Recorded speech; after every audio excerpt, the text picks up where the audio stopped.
السلام علیکم. کله چې تاسو غواړئ له خپلې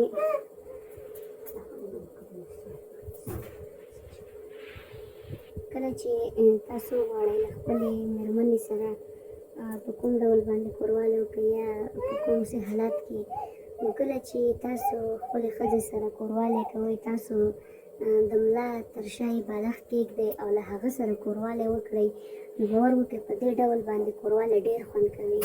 ښځې ته هم خوند ورکوي او نر ته هم خوند ورکوي. نو کوشش وکړئ چې کله هم له خپلې ښځې سره کوروالی کوئ، له هغې تر شا باید تاسو بالښت کېږدئ، د خپې یې باید پر اوچتې کړئ، د شاته ملا نه ښکته دا ځایونه یې باید په بالښت باندې وي.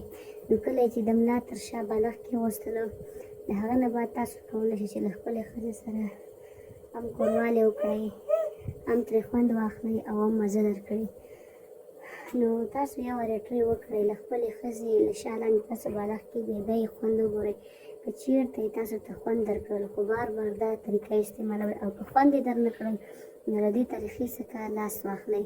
نو کوشش وکړئ چې کله هم له خپلې ښځې سره کوروالی کوئ، باید تاسو له هغې سره له ملا تر شا یې باید تاسو بالښت کېږدئ. کله مو چې د ملا تر شا بالښت کېغوسته، له هغه نه بعد چې کوروالی ورسره وکړئ، بیا ډېر خوند کوي او ډېره مزه کوي.